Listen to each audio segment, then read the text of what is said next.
जनक उवाच कथं ज्ञानम् अवाप्नोति कथं मुक्तिर्भविष्यति वैराग्यं च कथं प्राप्तम् एतद् ब्रूहि मम प्रभो। अष्टवक्र उवाच मुक्तिमीच्छसि चेतात विषयान् विषवात्यज क्षमार्जवदया तोष सत्यं पीयूषार्कज। न पृथ्वी न जलं न अग्निः वायुद्यो न वा भवान् येषां साक्षिणम् आत्मानं चिद्रूपं विद्धि मुक्ते। यदि देहं पृथक्कृत्य चित्ति विश्राम्यतिष्ठसि अधुनैव सुखी शान्तो बन्धमुक्तो भविष्यसि। न त्वं विप्रादिको वर्णो नाश्रमी नाक्षगोचर असङ्गोऽसि निराकारो विश्वसाक्षी सुखी भव। धर्माधर्मौ सुखं दुःखं मानसानि न ते विभो न कर्तासि न भोक्तासि मुक्त एवासि सर्वदा।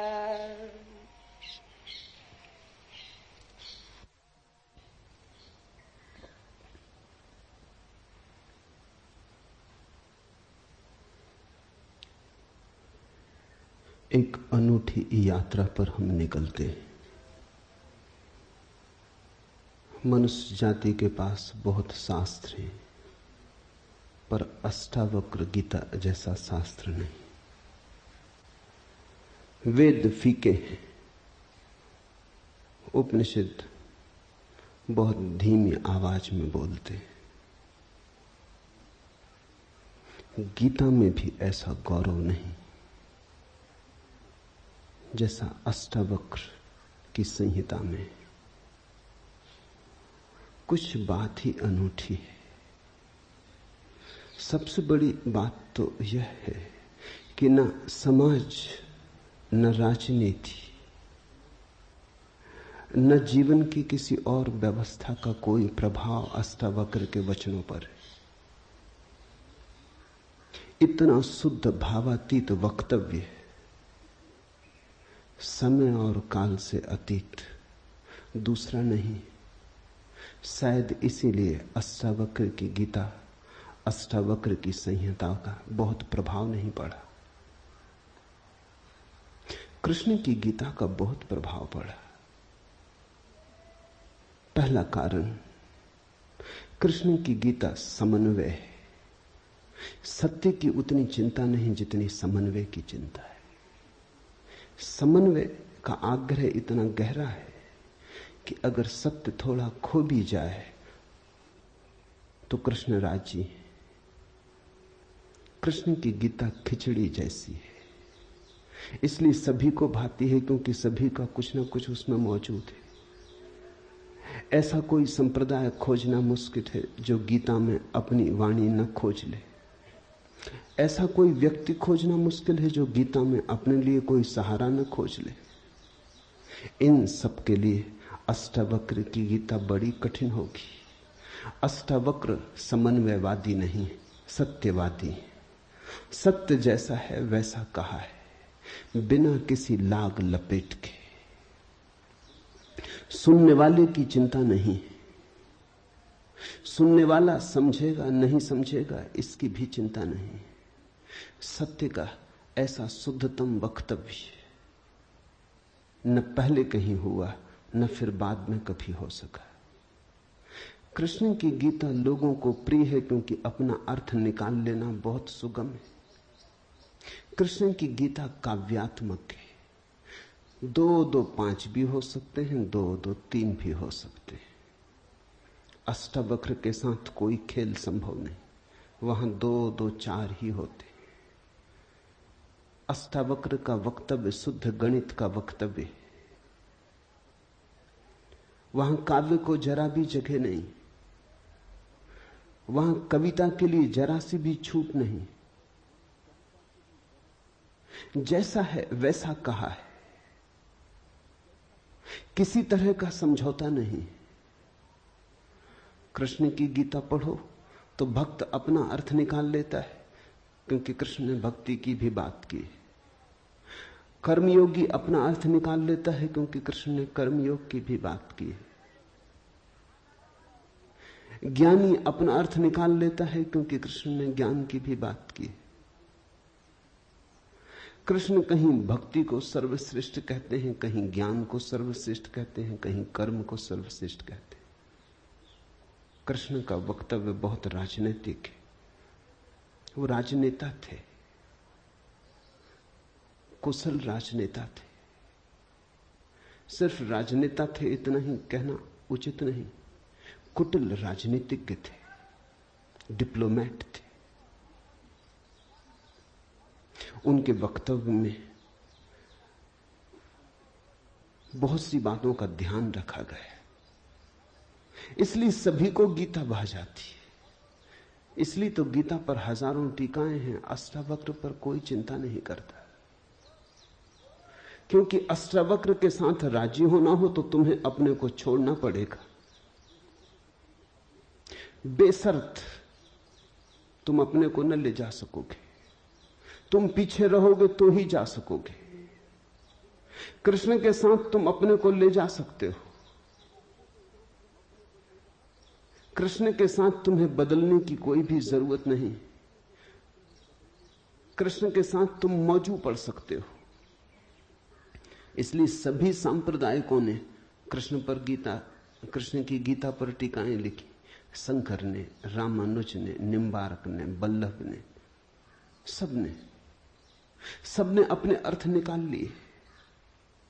कृष्ण ने कुछ ऐसी बात कही है जो बहुअर्थी है, इसलिए मैं कहता हूं काव्यात्मक है।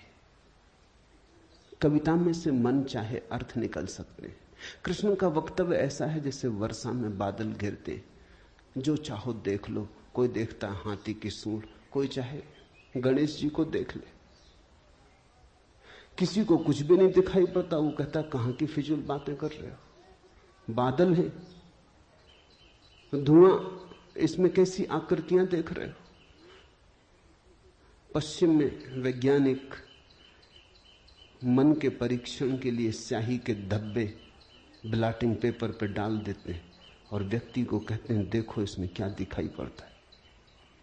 व्यक्ति गौर से देखता है, उसे कुछ ना कुछ दिखाई पड़ता है। वहां कुछ भी नहीं, सिर्फ ब्लॉटिंग पेपर पर स्याही के धब्बे बेतरतीब फेंके गए, सोच विचार के भी फेंके नहीं गए हैं, ऐसे ही बोतल उड़ेल दी है। लेकिन देखने वाला कुछ ना कुछ खोज लेता है। जो देखने वाला खोजता है वो उसके मन में वो आरोपित कर लेता। तुमने भी देखा होगा, दीवार पर वर्षा का पानी पड़ता है, लकीरें खिंच जाती, कभी आदमी की शक्ल दिखाई पड़ती, कभी घोड़े की शक्ल दिखाई पड़ती।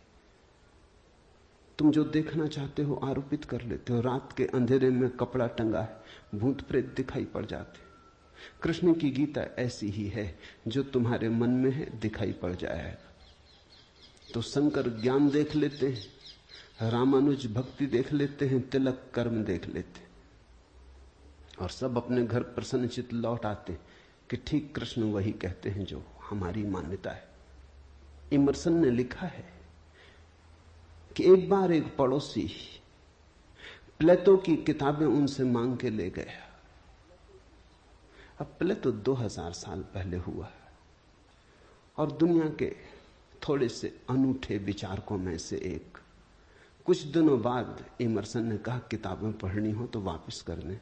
वो पड़ोसी लौटा गया। इमर्सन ने पूछा कैसी लगी। उस आदमी ने कहा कि ठीक, इस आदमी प्लेटो के विचार मुझसे मिलते जुलते। कई दफे तो मुझे ऐसा लगा कि इस आदमी को मेरे विचारों का पता कैसे चल गया। प्लेटो 2000 साल पहले हुआ है। इसको शक हो रहा है कि इसने कहीं मेरे विचार तो नहीं चुरा लिए। कृष्ण में ऐसा शक बहुत बार होता है। इसलिए कृष्ण पर सदियां बीत गईं, टीकाएं चलती जाती, हर सदी अपना अर्थ खोज लेती है, हर व्यक्ति अपना अर्थ खोज लेता है। कृष्ण की गीता स्याही के धब्बों जैसी एक कुशल राजनीतिज्ञ का वक्तव्य है।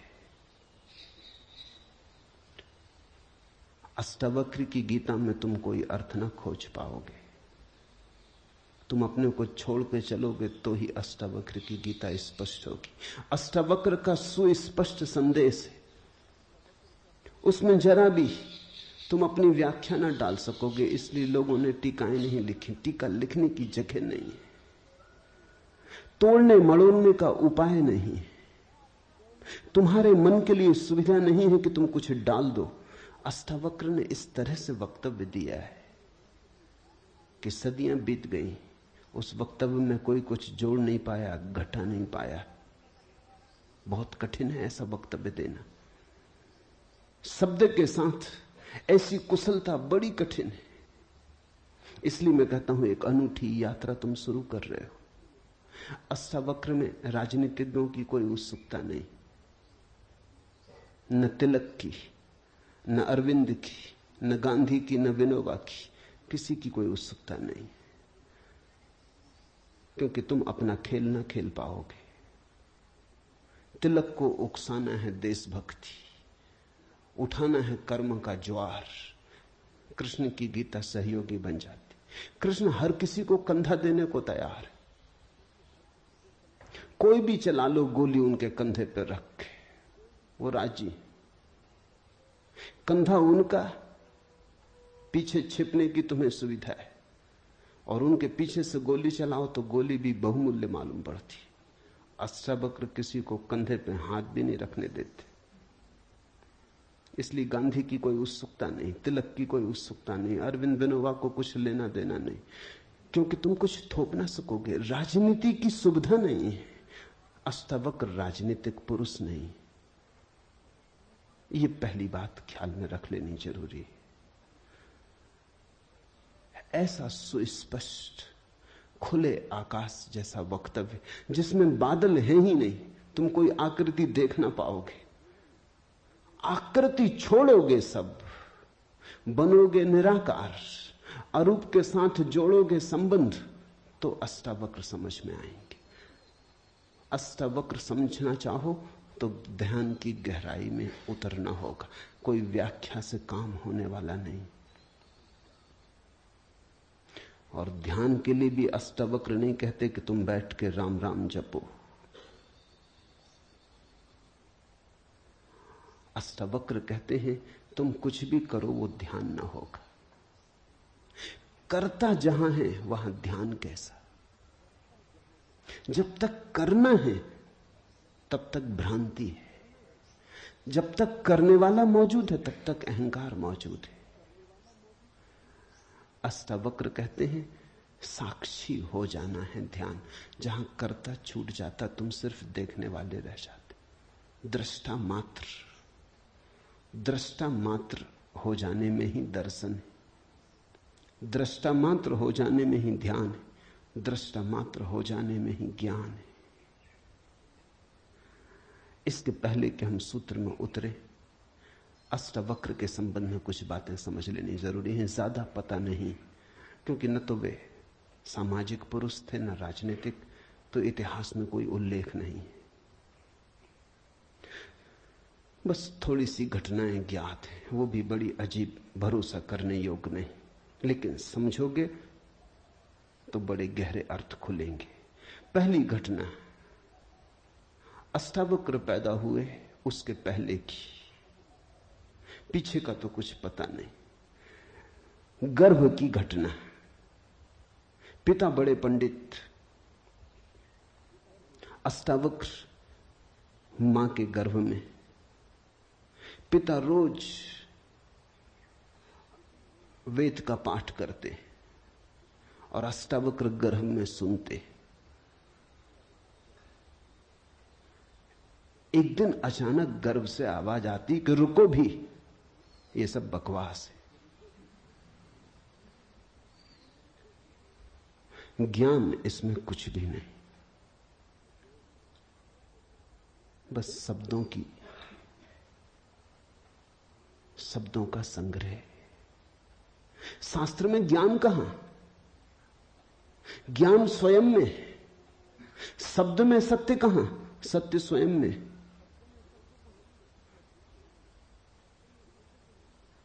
पिता स्वभावतः नाराज हुए। एक तो पिता, फिर पंडित, और गर्भ में छिपा हुआ बेटा इस तरह की बात कहे, अभी पैदा भी नहीं हुआ। क्रोध में आ गए, आग बबूला हो गए। पिता का अहंकार चोट खा गया। फिर पंडित का अहंकार। बड़े पंडित थे, बड़े विवादी थे, शास्त्रार्थी थे।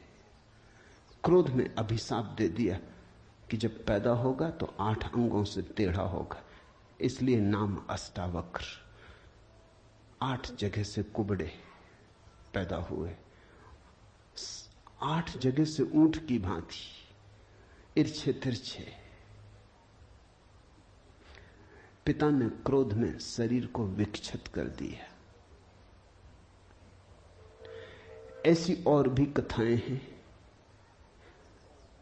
कहते हैं बुद्ध जब पैदा हुए तो खड़े खड़े पैदा हुए।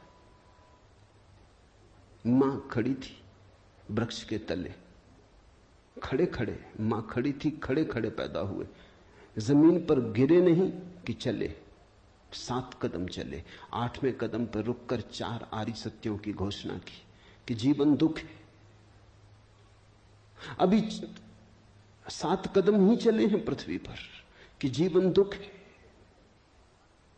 कि दुख से मुक्त होने की संभावना है, कि दुख मुक्ति का उपाय है, कि दुख मुक्ति की अवस्था है, निर्वाण की अवस्था है। लाओत्सु के संबंध में कथा है कि लाओत्सु बूढ़े पैदा हुए, 80 वर्ष के पैदा हुए, 80 वर्ष तक गर्भ में ही रहे। कुछ करने की चाह ही न थी तो गर्भ से निकलने की चाह भी न हुई। कोई वासना ही न थी तो संसार में आने की भी वासना न हुई। जब पैदा हुए तो सफेद बाल थे, 80 वर्ष के बूढ़े थे।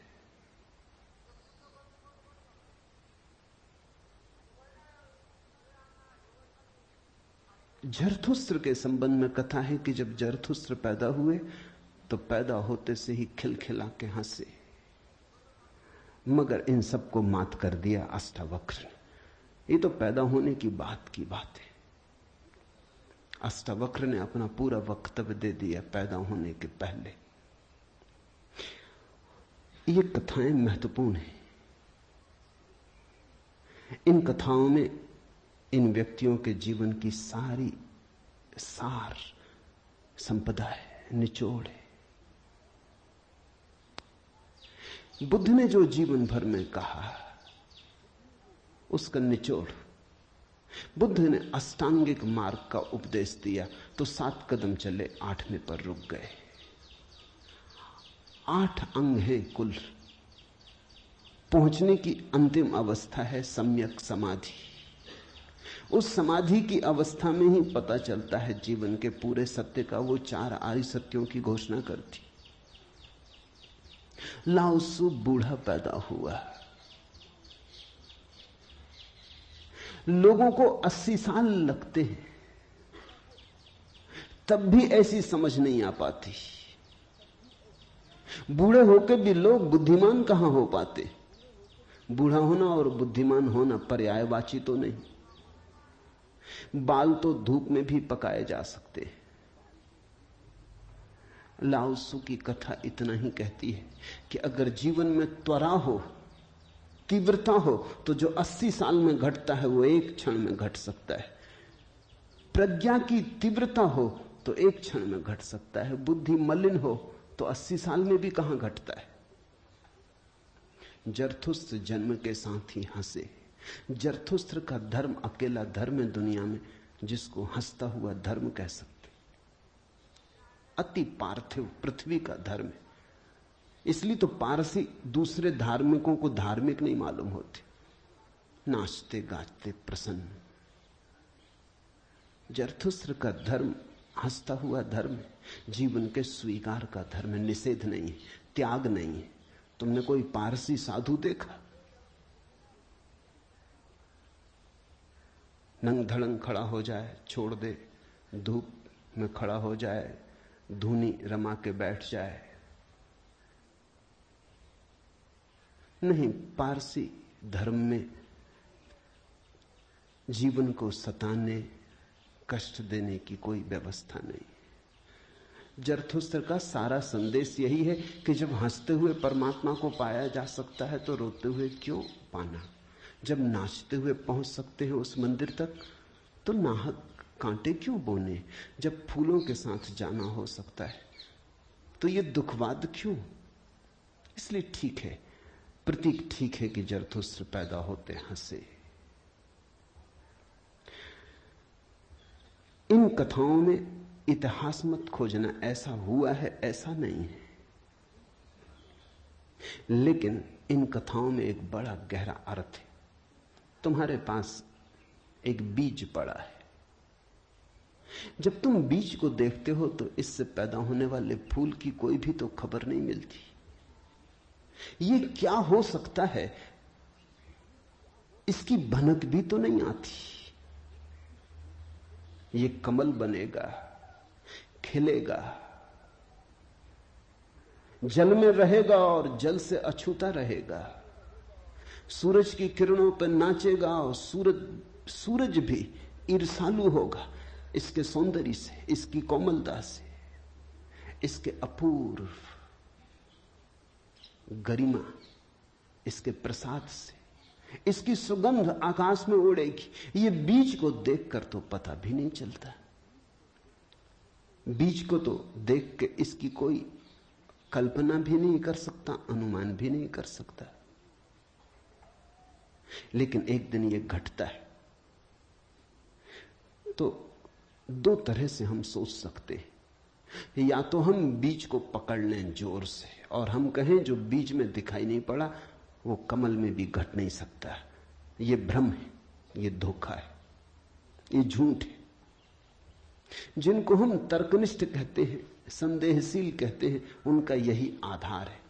वो कहते हैं जो बीज में नहीं दिखाई पड़ा वो फूल में हो नहीं सकता, कहीं भ्रांति हो रही है। इसलिए संदेहशील व्यक्ति बुद्ध को मान नहीं पाता, महावीर को स्वीकार नहीं कर पाता, जीसस को अंगीकार नहीं कर पाता, क्योंकि वो कहते हैं हमने जाना इनको। जीसस अपने गांव में आए, बड़े हैरान हुए, गांव के लोगों ने कोई चिंता ही न की। जीसस का वक्तव्य है कि पैगंबर की अपने गांव में पूजा नहीं होती। कारण क्या रहा होगा, क्यों नहीं होती गांव में पूजा पैगंबर की?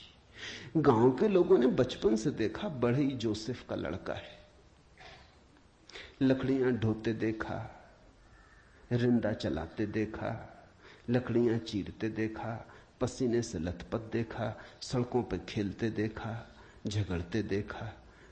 गांव के लोग इसे बचपन से जानते हैं, बीज की तरह देखा। आज अचानक ये हो कैसे सकता है कि परमात्मा का पुत्र हो गए? नहीं, जिसने बीज को देखा है वो फूल को मान नहीं पाता। वो कहता है जरूर धोखा होगा, बेईमानी होगी, ये आदमी पाखंडी है। बुद्ध अपने घर वापस लौटे तो पिता, सारी दुनिया को जो दिखाई पड़ रहा था वो पिता को दिखाई नहीं पड़ा। सारी दुनिया अनुभव कर रही थी एक प्रकाश, दूर दूर तक खबरें जा रही थी, दूर देशों से लोग आने शुरू हो गए थे। लेकिन जब वापस बुद्ध घर आए 12 साल बाद, तो पिता ने कहा मैं तुझे अभी भी क्षमा कर सकता हूं, यद्यपि तूने काम तो बुरा किया है, सताया तो तूने हमें, अपराध तो तूने किया, लेकिन मेरे पास पिता का हृदय, मैं माफ कर दूंगा, द्वार तेरे लिए खुले, मगर फेंक ये भिक्षा का पात्र, हटा ये भिक्षु का वेश, ये सब नहीं चलेगा। तो वापस लौटा, ये राज्य तेरा है, मैं बूढ़ा हो गया, इसको कौन संभालेगा? हो गया बचपना बहुत, अब बंद करो ये सब खेल। बुद्ध ने कहा, कृपा कर मुझे देखें तो, जो गया था वो वापस नहीं आया है, ये कोई और ही आया है जो आपके घर पैदा हुआ था, वही वापस नहीं आया है, ये कोई और ही आया है, बीज फूल होके आया है। गौर से तो देखो, पिता ने कहा तू मुझे सिखाने चला है। पहले दिन से जब तू पैदा हुआ था तब से तुझे जानता हूं। किसी और को धोखा देना, किसी और को समझा लेना, भ्रम में डाल देना, मुझे तू भ्रम में न डाल पाएगा। मैं फिर कहता हूं, मैं तुझे भली भांति जानता हूं, मुझे कुछ सिखाने को चेष्टा मत कर, क्षमा करने को मैं राजी हूं। बुद्ध ने कहा, आप और मुझे जानते हैं, मैं तो स्वयं को भी नहीं जानता था, अभी अभी किरणें उतरी हैं और स्वयं को जानो। क्षमा करें, लेकिन यह मुझे कहना ही पड़ेगा कि जिसको आपने देखा वो मैं नहीं हूं, और जहां तक आपने देखा वो मैं नहीं हूं। बाहर बाहर आपने देखा, भीतर आपने कहां देखा? मैं आपसे पैदा हुआ हूं, लेकिन आपने मुझे निर्मित नहीं किया। मैं आपसे आया हूं जैसे एक रास्ते से कोई राहगीर आता है, लेकिन रास्ता और राहगीर का क्या लेना देना? कल रास्ता कहने लगे कि मैं तुझे पहचानता हूं, तू मेरे हिस्से तो होकर आया, ऐसे ही आप कह रहे हैं, आपके पहले भी मैं था, जन्मों जन्मों से मेरी यात्रा चल रही, आपसे गुजरा जरूर, ऐसा मैं औरों से भी गुजरा हूं, और भी मेरे पिता थे, और भी मेरी माताएं थी, लेकिन मेरा होना बड़ा अलग थलग है, कठिन है, बहुत अति कठिन है। अगर बीज देखा तो फूल पर भरोसा नहीं आता। एक तो ढंग है अश्रद्धालु का, तर्कवादी का, संदेहशील का, कि वो कहता है बीज को हम पहचानते हैं तो फूल हो नहीं सकता, हम कीचड़ को जानते हैं, उस कीचड़ से कमल हो कैसे सकता है? सब गलत, सपना होगा, भ्रांति होगी, किसी मोहजाल में पड़ गए होगे, किसी ने धोखा दे दिया, कोई जादू, कोई तिलिस्म। एक तो ये रास्ता है, एक रास्ता है श्रद्धालु का, प्रेमी का, भक्त का, सहानुभूति से भरे हृदय का। वो फूल को देखता है और फूल से पीछे की तरफ यात्रा करता है। वो कहता है जब फूल में ऐसा सुगंध हुई, जब फूल में ऐसी विभा प्रकट हुई, जब फूल में ऐसी प्रतिभा, जब फूल में ऐसा कुंवारापन दिखा, तो जरूर बीज में भी रहा होगा, क्योंकि जो फूल में हुआ है वो बीज में न हो तो हो ही नहीं सकता। ये सारी कथाएं घटी हैं, ऐसा नहीं। जिन्होंने अष्टावक्र के फूल को देखा, उनको ये ख्याल में आया कि जो आज हुआ है वो कल भी रहा होगा, छिपा था, अवगुंठित था, पर्दे में पड़ा था। जो आज है, अंत में है, वो प्रथम भी रहा होगा। जो मृत्यु के क्षण में दिखाई पड़ रहा है, वो जन्म के क्षण में भी मौजूद रहा होगा, अन्यथा पैदा कैसे होता? तो एक तो ढंग है फूल से पीछे की तरफ देखना, और एक है बीज से आगे की तरफ देखना। गौर से देखो तो दोनों में सारसूत्र एक ही है, दोनों की आधार भित्ति एक ही है, लेकिन कितना जमीन आसमान का अंतर हो जाता है। जो बीज वाला है वो भी ये कह रहा है कि जो बीज में नहीं है वो फूल में कैसे हो सकता है, ये उसका तर्क है। फूल वाला भी यही कह रहा है, वो कह रहा है जो फूल में है वो बीज में भी होना ही चाहिए। दोनों का तर्क तो एक है, लेकिन दोनों के देखने के ढंग अलग है। बड़ी अड़चन। मुझसे कोई पूछता था कि आपके साथ बचपन में बहुत लोग पढ़े होंगे, स्कूल में, कॉलेज में, वे दिखाई नहीं पड़ते, वे कैसे दिखाई पड़ सकते? उनको बड़ी अड़चन है, वो भरोसा नहीं कर सकते, अति कठिन है उन्हें। कल ही मेरे पास रायपुर से किसी ने एक अखबार भेजा, श्री हरशंकर परसाई ने एक लेख मेरे खिलाफ लिखा है। वो मुझे जानते हैं, कॉलेज के दिनों से जानते हैं, हिंदी के मूर्धन्य व्यंग्य लेखक के। मेरे मन में उनकी कृतियों का आदर है। लेख में उन्होंने लिखा है कि जबलपुर की हवा में कुछ खराबी है। यहां धोखेबाज और धूर्ती पैदा होते, जैसे रजनीश, महेश योगी, मुंदड़ा, 3 नाम उन्होंने गिनाए। धन्यवाद उनका, कम से कम मेरा नाम नंबर 1 तो गिनाया। इतनी याद तो रखी, एकदम बिसार नहीं दिया, बिल्कुल भूल गए हो ऐसा नहीं।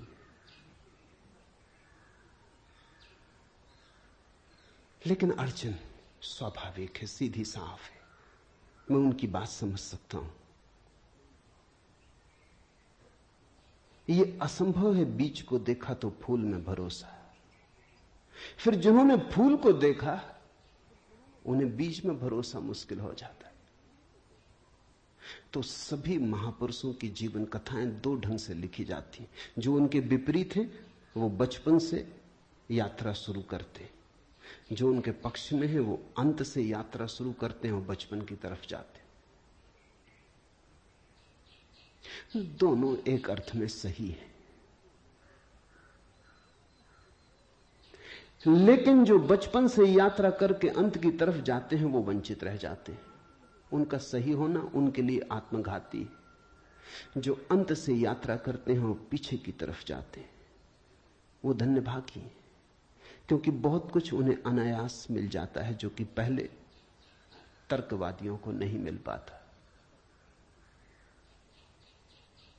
अब न केवल मैं गलत मालूम होता हूं, मेरे कारण जबलपुर तक की हवा उनको गलत मालूम होती। कुछ भूल हवा पानी में होनी चाहिए। यदि मैं उनको कहना चाहूंगा जबलपुर को कोई हक नहीं है मेरे संबंध में हवा पानी को अच्छा या खराब तय करने का। जबलपुर से मेरा कोई बहुत नाता नहीं है। थोड़े दिन वहां था, महेश योगी भी थोड़े दिन वहां थे, उनका भी कोई नाता नहीं। हम दोनों का नाता किसी और जगह से है। उस जगह के लोग इतने सोए हैं कि उन्हें अभी खबर ही नहीं है। महेश योगी और मेरा जन्म पास ही पास हुआ, दोनों गाडरवाड़ा के आसपास पैदा हुए। उनका जन्म चिचली में हुआ, मेरा जन्म कुचवाड़े में हुआ। अगर हवा पानी खराब है तो वहां का होगा। इसका दुख गाडरवाड़ा को होना चाहिए, कभी होगा, या सुख। जबलपुर को इसमें बीच में आना नहीं चाहिए। लेकिन मन कैसे तर्क रचता है। अब जो अष्टावक्र की कथा को देखेगा वो सुनते से ही कह देगा गलत, असंभव। ये तो कथा जिन्होंने लिखी है उनको भी पता है कि कहीं कोई गर्व से बोलता है। वो तो केवल इतना कह रहे हैं कि जो आखिर में प्रकट हुआ वो गर्भ में मौजूद रहा होगा। जो वाणी आखिर में खिली वो किसी न किसी गहरे तल पर गर्भ में भी मौजूद रही होगी, अन्यथा खिलती कहां से, आती कहां से? सुनने से थोड़ी कुछ आता है, हर चीज के पीछे कारण है। नहीं देख पाए हो हम, लेकिन था तो मौजूद। ये सारी कथाएं इसी का सूचक देती हैं। अष्टावक्र के संबंध में दूसरी बात जो ज्ञात है वो है जब वे 12 वर्ष के थे। बस 2 ही बातें ज्ञात हैं। तीसरी उनकी अष्टावक्र गीता है, या कुछ लोग कहते हैं अष्टावक्र संहिता। जब वे 12 वर्ष के थे तो एक बड़ा विशाल शास्त्रार्थ जनक ने रचा। जनक सम्राट थे और उन्होंने सारे देश के पंडितों को निमंत्रण दिया और उन्होंने 1000 गायें राजमहल के द्वार पर खड़ी कर दी और उन्होंने गायों के सींगों पर सोना मढ़ दिया और हीरे जवाहरात लटका दिए और कहा जो भी विजेता होगा वो इन गांवों को हाँक के ले जाए। बड़ा विवाद हुआ। अष्टावक्र के पिता भी उस विवाद में गए। खबर आई सांझ होते होते कि पिता हार रहे हैं। सबसे तो जीत चुके थे, वंदिन नाम के एक पंडित से हारे जा रहे हैं। ये खबर सुन के अष्टावक्र भी राजमहल पहुंच गया। सभा सजी थी। विवाद अपनी आखिरी चरम अवस्था में था। निर्णायक घड़ी करीब आती थी। पिता के हारने की स्थिति बिल्कुल पूरी तय हो चुकी थी। अब हारे तब हारे की अवस्था थी। अष्टावक्र दरबार में भीतर चला गया। पंडितों ने उसे देखा। महापंडित इकट्ठे थे। उसका 8 अंगों से टेढ़ा मेढ़ा शरीर, वो चलता तो भी देख के लोगों को हंसी आती। उसका चलना भी बड़ा हास्यास्पद था। सारी सभा हंसने लगी। अष्टावक्र भी खिल के हंसा। जनक ने पूछा, और सब हंसते हैं वो तो मैं समझ गया क्यों हंसते, लेकिन बेटे तू क्यों हंसा? अष्टावक्र ने कहा, मैं इसलिए हंस रहा हूं कि इन चम्हारों की सभा में सत्य का निर्णय हो रहा है। बड़ा आदमी अनूठा रहा होगा। ये चम्हार यहां क्या कर रहे हैं? सन्नाटा छा गया। चम्हार? सम्राट ने पूछा, तेरा मतलब? उसने कहा, सीधी सी बात है, इनको चमड़ी ही दिखाई पड़ती है, मैं नहीं दिखाई पड़ता। मुझसे सीधा साधा आदमी खोजना मुश्किल है, वो तो इनको दिखाई ही नहीं पड़ता। इनको आड़ा टेढ़ा शरीर दिखाई पड़ता है। ये चम्हार है, ये चमड़ी के पारखी। राजन, मंदिर के टेढ़े होने से कहीं आकाश टेढ़ा होता है?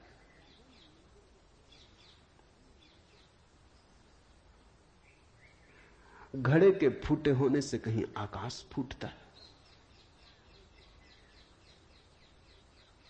आकाश तो निर्विकार है। मेरा शरीर टेढ़ा मेढ़ा है, लेकिन मैं तो नहीं।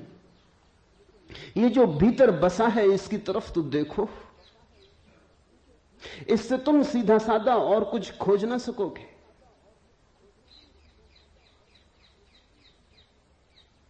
ये बड़ी चौंकाने वाली घोषणा थी। सन्नाटा छा गया होगा। जनक प्रभावित हुआ, झटका खाया। निश्चित ही कहां चम्हारों की भीड़ इकट्ठी करके बैठा है। खुद पे भी पश्चाताप हुआ, अपराध लगा कि मैं भी हंसा। उस दिन तो कुछ न कहते बना, लेकिन दूसरे दिन सुबह जब सम्राट घूमने निकला था तो राह पर अष्टावक्र दिखाई पड़ा। उतरा, घोड़े से पैरों में गिर पड़ा। सबके सामने तो हिम्मत न जुटा पाया। एक दिन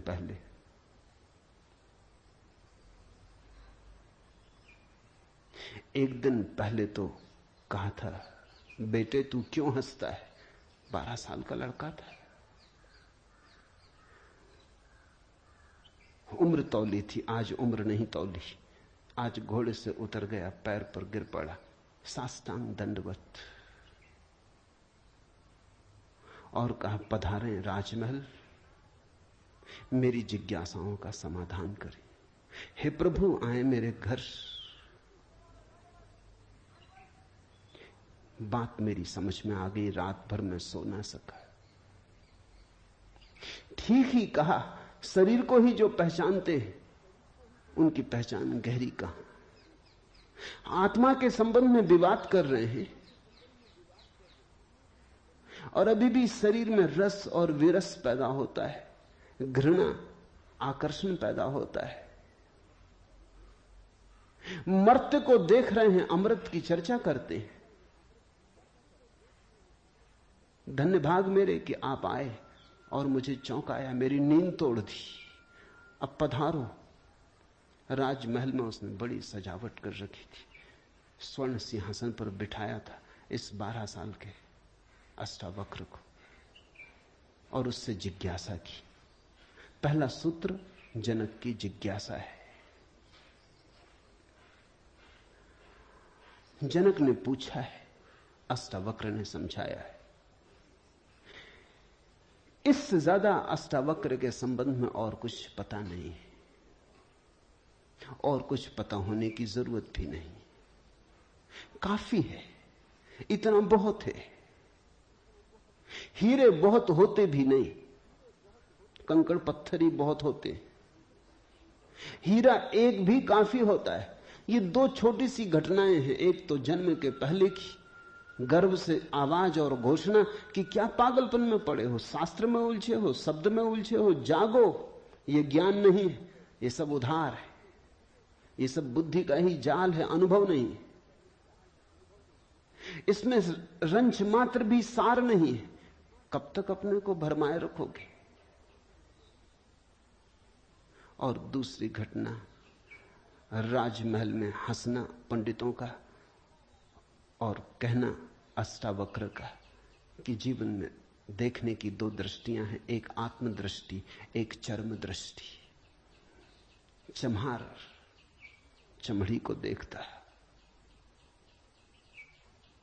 प्रज्ञावान आत्मा को देखता है। तुमने गौर किया? चम्हार तुम्हारे चेहरे की तरफ देखते नहीं, वो जूते को ही देखता। असल में चम्हार जूते को देख के सब पहचान लेता तुम्हारे संबंध में कि आर्थिक हालत कैसी है, सफलता मिल रही कि विफलता मिल रही, भाग्य कैसा चल रहा, वो सब जूते में लिखा है। जूते की सिलवटें कह देती, जूते की दशा कह देती, जूते में तुम्हारी आत्मकथा लिखी। चम्हार पढ़ लेता। जूते में चमक, जूते का ताजा और नया होना चम्हार तुमसे प्रसन्नता से मिलता है। जूता ही उसके लिए तुम्हारी आत्मा का सबूत है। दर्जी कपड़े देखता है, तुम्हारा कोट कपड़ा देख के समझ लेता हालत कैसी। सबकी अपनी बंधी हुई दृष्टियां हैं। सिर्फ आत्मवान ही आत्मा को देखता है। उसकी कोई दृष्टि नहीं है, उसके पास दर्शन है। एक छोटी घटना और जो अष्टावक्र के जीवन से संबंधित नहीं, रामकृष्ण और विवेकानंद के जीवन से संबंधित है, लेकिन अष्टावक्र से उसका जोड़ है। फिर हम सूत्रों में प्रवेश करें।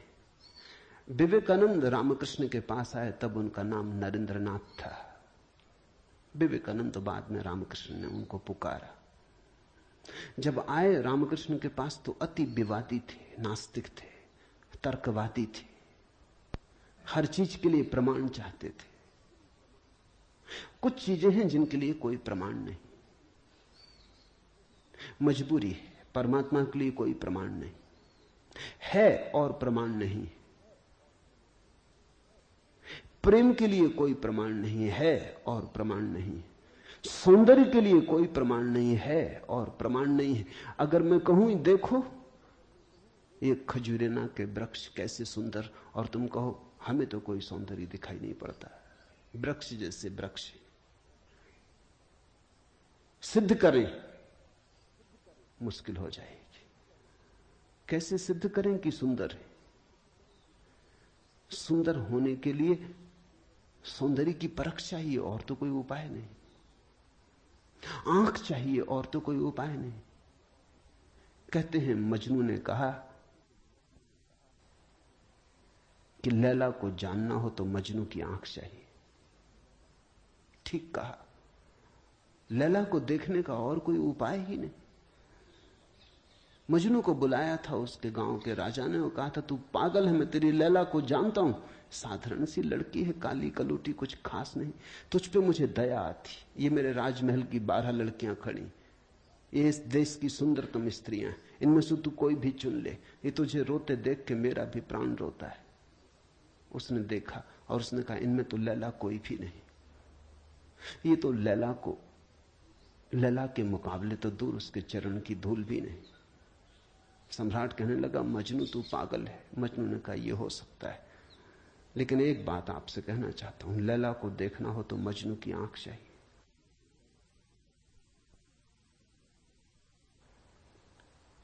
ठीक कहा मजनू ने।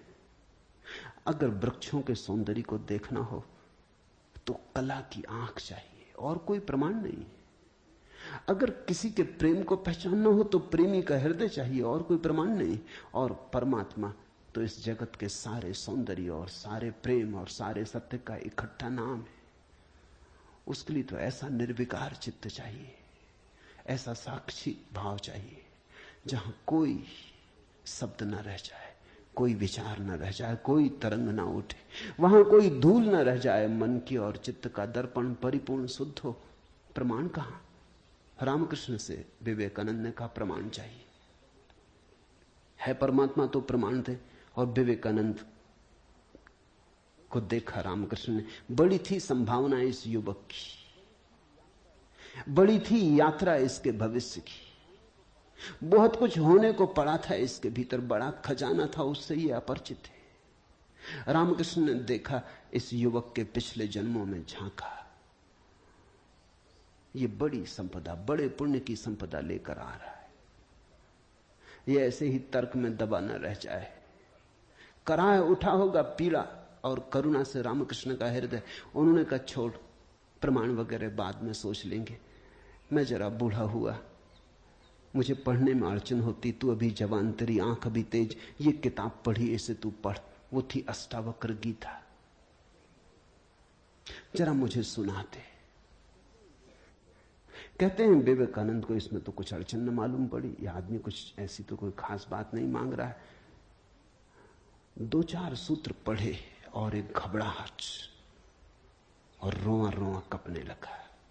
और विवेकानंद ने कहा मुझसे नहीं पढ़ा जाता। रामकृष्ण ने कहा पढ़ भी, इसमें हर्ज क्या है, तेरा क्या बिगाड़ लेगी ये किताब, तू जवान है अभी, तेरी आंख अभी ताजी, और मैं बूढ़ा हुआ, मुझे पढ़ने में दिक्कत होती, और ये किताब मुझे पढ़नी तो तू पढ़ के सुना दे। कहते हैं उस किताब को सुनाते सुनाते ही विवेकानंद डूब गए। रामकृष्ण ने देखा इस व्यक्ति के भीतर बड़ी संभावना है, बड़ी शुद्ध संभावना है,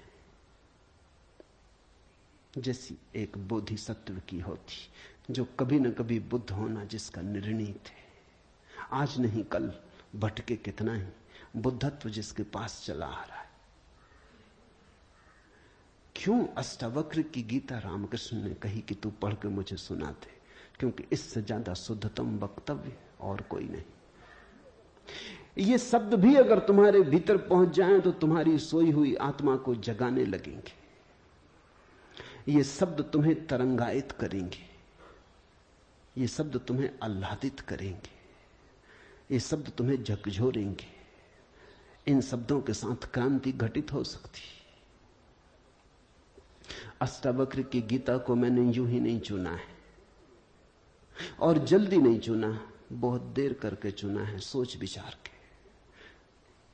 दिन थे जब मैं कृष्ण की गीता पर बोला, क्योंकि भीड़ भाड़ मेरे पास थी। भीड़ भाड़ के लिए अष्टावक्र गीता का कोई अर्थ न था। बड़ी चेष्टा करके भीड़ भाड़ से छुटकारा पाया है। अब तो थोड़े से विवेकानंद यहां हैं, अब तो उनसे बात करनी है जिनकी बड़ी संभावना है। उन थोड़े से लोगों के साथ मेहनत करनी है जिनके साथ मेहनत का परिणाम हो सकता है। अब हीरे तराशने, कंकड़ पत्थरों पर यह छेनी खराब नहीं करनी, इसलिए चुनी है अष्टावक्र की गीता। तुम तैयार हुए हो इसलिए चुनी। पहला सूत्र, जनक ने कहा, हे प्रभु, पुरुष ज्ञान को कैसे प्राप्त होता है, और मुक्ति कैसे होगी, और वैराग्य कैसे प्राप्त होगा, यह मुझे कहिए। एतत् मम ब्रूहि प्रभो, मुझे समझाएं प्रभु। 12 साल के लड़के से सम्राट जनक का कहना, हे प्रभु, भगवान मुझे समझाएं। एतत् मम ब्रूहि, मुझे ना समझ को कुछ समझ दें, मुझे अज्ञानी को जगाएं। 3 प्रश्न पूछे हैं। कथम ज्ञानम, कैसे होगा ज्ञान? साधारणता तो हम सोचेंगे कि यह भी कोई पूछने की बात है, किताबों में भरा पड़ा है। जनक भी जानता था किताबों में भरा पड़ा है वो ज्ञान नहीं, वो केवल ज्ञान की धूल है, राख है। ज्ञान की ज्योति जब जलती है तो पीछे राख छूट जाती है, राख इकट्ठी होती चली जाती, शास्त्र बन जाती। वेद राख है। कभी जलते हुए अंगारे थे, ऋषियों ने उन्हें अपनी आत्मा में जलाया था, फिर राख रह गए। फिर राख संयोजित की जाती, संग्रहित की जाती, सुव्यवस्थित की जाती। जैसे जब आदमी मर जाता है तो हम उसकी राख इकट्ठी कर लेते हैं, उसको फूल कहते हैं। बड़े मजेदार लोग हैं जिंदगी में जिसको फूल नहीं कहा। उसकी हड्डी वड्डियां इकट्ठी कर लाते हैं, कहते फूल संजोला है, फिर संभाल कर रखते, मंजूसा बनाते। जिसको जिंदगी में कभी फूल का आदर नहीं दिया, जिसको जिंदगी में कभी फूल की तरह देखा नहीं, जब मर जाता है आदमी पागल है, तब उसकी हड्डी को, राख को फूल कहते। ऐसे ही जब कोई बुद्ध जीवित होता है तब तुम सुनते नहीं। जब कोई महावीर तुम्हारे बीच से गुजरता है तब तुम नाराज होते हो। लगता है यह आदमी तुम्हारे सपने तोड़ रहा है या तुम्हारी नींद में दखल डाल रहा है। ये कोई जगाने का वक्त है? अभी अभी तो सपना आना शुरू हुआ था, अभी अभी तो जरा जीतना शुरू किया था जिंदगी में, अभी अभी तो दांव ठीक लगने लगे थे, तीर ठीक ठीक जगह पड़ने लगा था, और ये सज्जन आ गए, ये कहते हैं सब आसार है। अभी अभी तो चुनाव जीते थे, पद पे पहुंचने का रास्ता बना था, और ये महापुरुष आ गए, ये कहते हैं ये सब सपना है, इसमें कुछ सार नहीं, मौत आएगी सब छीन लेगी। छोड़ो भी, जब मौत आएगी तब देखेंगे, बीच में तो इस तरह की बातें मत उठाओ। लेकिन जब महावीर मर जाते, बुद्ध मर जाते, तब उनकी राख को हम इकट्ठी कर लेते हैं, फिर हम धम्म पद बनाते, वेद बनाते, फिर हम पूजा के फूल चढ़ाते। जनक भी जानता था कि शास्त्रों में सूचनाएं भरी पड़ी, लेकिन उसने पूछा कथम ज्ञानम, कैसे होगा ज्ञान? क्योंकि कितना ही जान लो ज्ञान तो होता ही नहीं। जानते जाओ, शास्त्र कंठस्थ कर लो, तोते बन जाओ, एक एक सूत्र याद हो जाए, पूरे वेद स्मृति में छप जाएं, फिर भी ज्ञान तो होता नहीं। कथम ज्ञानम, कैसे होता ज्ञान? कथम मुक्ति, मुक्ति कैसे होगी? क्योंकि जिसको तुम ज्ञान कहते हो वो तो बांध लेता उल्टे, मुक्त कहां करता। ज्ञान तो वही है जो मुक्त करे। जीसस ने कहा है सत्य वही है जो मुक्त करे, ज्ञान तो वही है जो मुक्त करे। ये ज्ञान की कसौटी है। पंडित मुक्त तो दिखाई नहीं पड़ता, बंधा दिखाई पड़ता है, मुक्ति की बातें करता है, मुक्त दिखाई नहीं पड़ता है, हजार बंधनों में बंधा हुआ मालूम पड़ता है। तुमने कभी गौर किया, तुम्हारे तथाकथित संत तुमसे भी ज्यादा बंधे हुए मालूम पड़ते। तुम शायद थोड़े बहुत मुक्त भी हो, तुम्हारे संत तुमसे भी ज्यादा बंधे, लकीर के फकीर हैं। न उठ सकते स्वतंत्रता से, न बैठ सकते स्वतंत्रता से, न जी सकते स्वतंत्रता से। कुछ दिनों पहले कुछ जैन साध्वियों की मेरे पास खबर आई कि वो मिलना चाहती, मगर श्रावक आने नहीं देते। ये भी बड़े मजे की बात हुई। साधु का अर्थ होता है जिसने फिक्र छोड़ी समाज की, जो चल पड़ा अरण्य की यात्रा पर, जिसने कहा अब न तुम्हारे आदर की मुझे जरूरत है, न सम्मान की। लेकिन साधु साध्वी कहते हैं श्रावक आने नहीं देते। वो कहते हैं वहां भूल के मत जाना, वहां गए तो ये दरवाजा बंद। ये कोई साधुता हुई? ये तो परतंत्रता हुई, गुलामी हुई। ये तो बड़ी उल्टी बात हुई। ये तो ऐसा हुआ कि साधु श्रावक को बदले, उसकी जगह श्रावक साधु को बदल रहा है।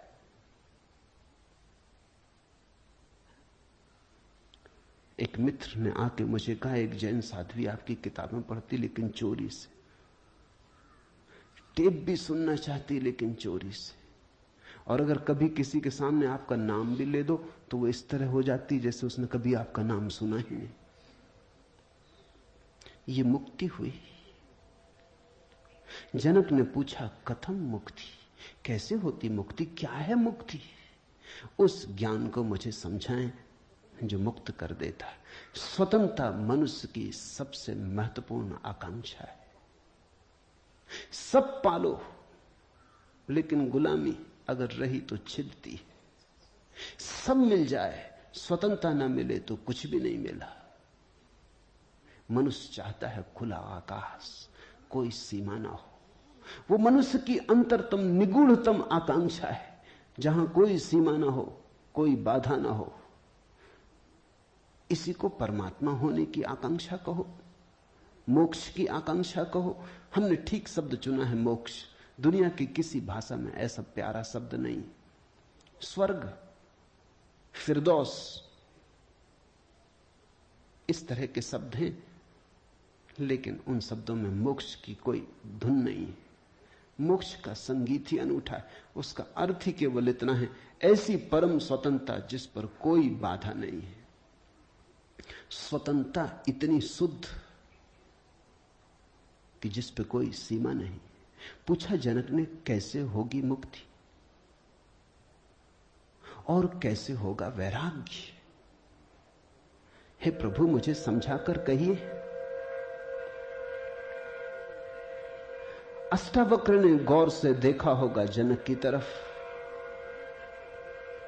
क्योंकि गुरु के लिए वही पहला काम है कि जब कोई जिज्ञासा करे तो वो गौर से देखे जिज्ञासा किस स्रोत से आती, पूछने वाले ने क्यों पूछा है। उत्तर तो तभी सार्थक हो सकता है जब प्रश्न क्यों किया गया है वो समझ में आ जाए, वो साफ हो जाए। ध्यान रखना, सद्ज्ञान को उपलब्ध व्यक्ति सद्गुरु तुम्हारे प्रश्न का उत्तर नहीं देता, तुम्हें उत्तर देता है। तुम क्या पूछते हो इसकी फिक्र कम है, तुमने क्यों पूछा है, तुम्हारे पूछने के पीछे अंतर चेतन में छिपा हुआ जाल क्या है, तुम्हारे प्रश्नों की आड़ में वस्तुतः कौन सी आकांक्षा छिपी है।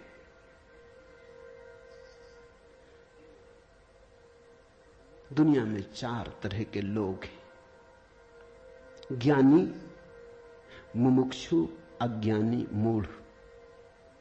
और दुनिया में चार ही तरह की जिज्ञासाएं होती। ज्ञानी की जिज्ञासा तो निशब्द होती, कहना चाहिए ज्ञानी की जिज्ञासा तो जिज्ञासा होती ही नहीं। जान लिया, जानने को कुछ बचा नहीं, पहुंच गए, चित्त निर्मल हुआ, शांत हुआ, घर लौट आए, विश्राम में आ गए। तो ज्ञानी की जिज्ञासा तो जिज्ञासा जैसी होती ही नहीं। इसका यह अर्थ नहीं कि ज्ञानी सीखने को तैयार नहीं होता।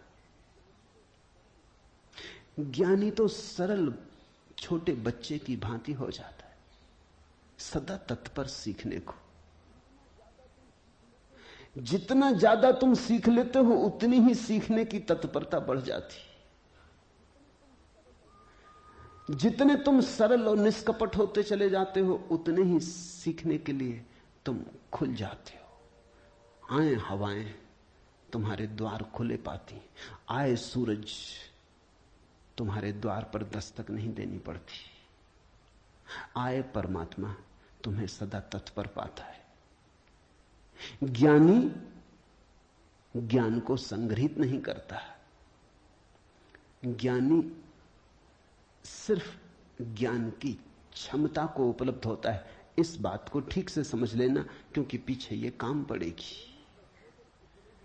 ज्ञानी का केवल इतना ही अर्थ है कि जो जानने के लिए बिल्कुल खुला है, जिसका कोई पक्षपात नहीं, जानने के लिए जिसके पास कोई पर्दा नहीं, जिसके पास जानने के लिए कोई पूर्व नियोजित योजना ढांचा नहीं। ज्ञानी का अर्थ है ध्यानी, जो ध्यानपूर्ण है। तो देखा होगा अष्टावक्र ने गौर से जनक में झांक के, ये व्यक्ति ज्ञानी तो नहीं, ये ध्यान को तो उपलब्ध नहीं हुआ है, अन्यथा इसकी जिज्ञासा मौन होती, उसमें शब्द ना होते। बुद्ध के जीवन में उल्लेख है, एक फकीर मिलने आया, एक साधु मिलने आया, एक परिव्राजक घुमक्कड़। उसने आके बुद्ध से कहा, पूछने योग्य शब्द मेरे पास नहीं, क्या पूछना चाहता हूं उसे शब्दों में बांधने की मेरे पास कोई कुशलता नहीं। आप तो जानते ही हैं, समझ लें, जो मेरे योग को कहते हैं, ये ज्ञानी की जिज्ञासा है।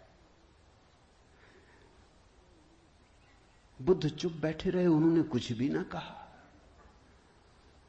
घड़ी भर बाद जैसे कुछ घटा, वो जो आदमी चुपचाप बैठा बुद्ध की तरफ देखता रहा था, उसकी आंख से आंसुओं की धार लग गई, चरणों में झुका, नमस्कार किया और कहा, धन्यवाद, खूब धन्यभागी हूं, जो लेने आया था आपने दिया।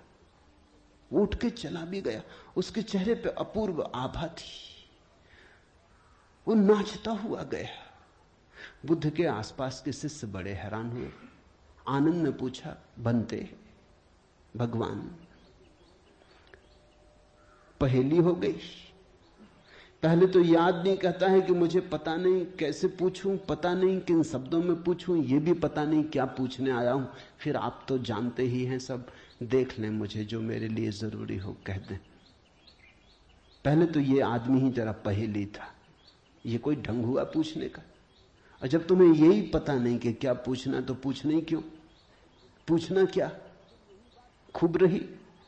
फिर यही बात खत्म ना हुई, आप चुप बैठे सो चुप बैठे रह गए। आपको ऐसा कभी मौन देखा नहीं? कोई पूछता तो आप उत्तर देते। कभी कभी तो ऐसा होता कोई नहीं भी पूछता तो भी आप उत्तर देते। आपकी करुणा सदा बहती रहती। क्या हुआ अचानक कि आप चुप रह गए और आंख बंद हो गई? और फिर क्या रहस्य में घटा कि वो आदमी रूपांतरित होने लगा? हमने उसे बदलते देखा, हमने उसे किसी और ही रंग में डूबते देखा, उसमें मस्ती आते देखी। वो नाचता हुआ गया है, आंसुओं से भरा हुआ, गदगद आह्लादित, वो चरणों में झुका, उसकी सुगंध हमें भी छुई। ये हुआ क्या? आप कुछ बोले नहीं, उसने सुना कैसे? और हम तो इतने दिनों से, वर्षों से आपके पास, हम पर आपकी कृपा कम है क्या? ये प्रसाद जो उसे दिया हमें क्यों नहीं मिलता? लेकिन ध्यान रहे, उतना ही मिलता है जितना तुम ले सकते हो। बुद्ध ने कहा, सुनो, घोड़े, आनंद से घोड़े की बात की क्योंकि आनंद छत्री था, बुद्ध का चचेरा भाई था और बचपन से ही घोड़े का बड़ा शौक था, उसे घुड़सवार था, प्रसिद्ध घुड़सवार था, प्रतियोगी था बड़ा। उसने कहा, सुन आनंद, बुद्ध ने कहा, घोड़े 4 प्रकार के होते। एक तो मारो भी तो भी टस से मस नहीं होते, रद्दी से रद्दी घोड़े, जितना मारो उतना ही हठ योगी हो जाते हैं, बिल्कुल हट बांध के खड़े हो जाते। तुम मारो तो वो जिद बना लेते हैं कि देखें कौन जीतता। फिर दूसरे तरह के घोड़े होते हैं, मारो तो चलते हैं, न मारो तो नहीं चलते, कम से कम पहले से बेहतर। फिर तीसरे तरह के घोड़े होते हैं, कोड़ा फटकारो, मारना काफी जरूरी नहीं, सिर्फ कोड़ा फटकारो, आवाज काफी, और भी कुलीन होते, दूसरे से भी बेहतर। फिर आनंद, तुझे जरूर पता होगा, ऐसे भी घोड़े होते हैं कि कोड़े की छाया देख के भागते हैं, फटकारना भी नहीं पड़ता। ये ऐसा ही घोड़ा था, छाया काफी।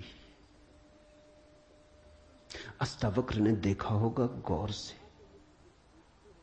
जब तुम आके मुझसे कुछ पूछते हो तो तुम्हारे प्रश्न से ज्यादा महत्वपूर्ण सवाल तुम हो।